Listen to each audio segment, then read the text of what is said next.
Good evening. The conflict in the Middle East is escalating as the President of the United States, Donald Trump, has announced that there are likely to be further American casualties during the conflict. The conflict has now reached its third day, with the conflict widening as U.S. and Israeli strikes against Iran have increased. Several nations are now being directly affected by the conflict.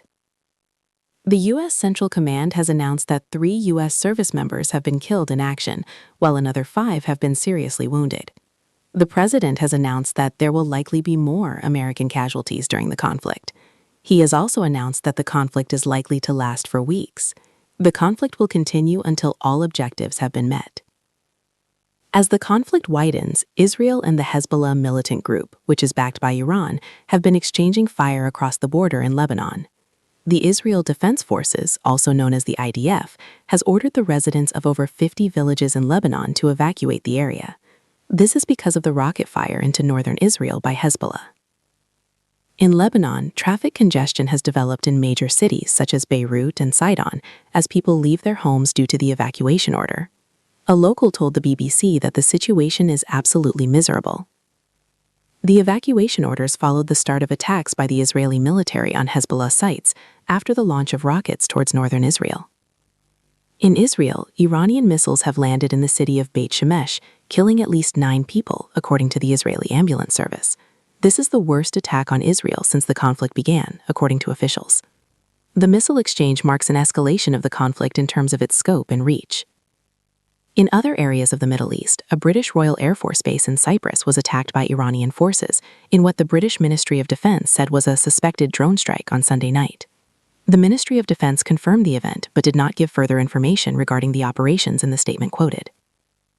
The economic repercussions of the conflict are beginning to emerge. Global oil prices have risen with the opening of markets in Asia on Monday. On the other hand, the shares of airlines in the Asia-Pacific region have dropped significantly due to Iranian attacks on airports in regional countries. Ships have also been attacked near the Strait of Hormuz, which has led to increased oil prices. There are also increased concerns over maritime security. Iran has been accused by the members of the Gulf Cooperation Council of violating their sovereignty.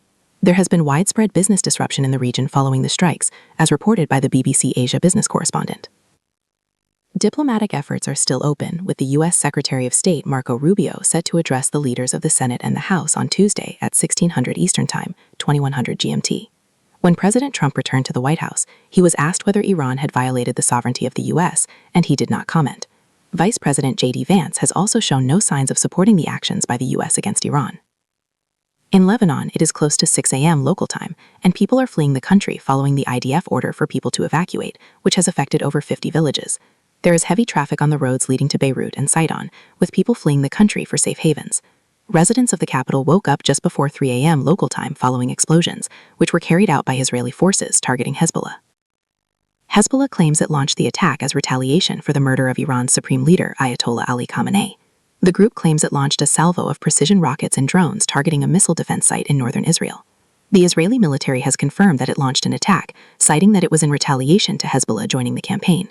The Israeli military further noted that it will not allow the group to threaten the state of Israel and harm civilians in northern Israel. The state of Israel and Lebanon had agreed to a ceasefire in 2024, brokered by the U.S., to bring an end to the more than one-year-long war with the Lebanese group Hezbollah. The ceasefire came after intense Israeli attacks on the Iran-backed terror group. The agreement came after 13 months of fighting between the two. The Israeli military has continued to launch near-daily attacks in Lebanon, targeting sites it claims are linked to Hezbollah, despite the ceasefire. The conflict has continued to move southward across the Gulf, and the extent of Iran's missile use is no longer in doubt, as it is seen across UAE skies. In Abu Dhabi, white contrails stretch high across the skies.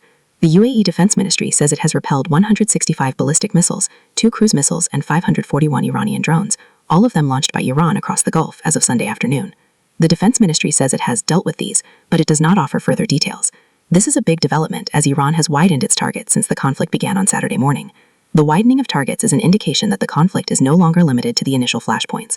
Today is the third day of the conflict, and it has brought with it military casualties, civilian deaths, cross-border evacuations, airspace closures across the region, and ripples in the global market.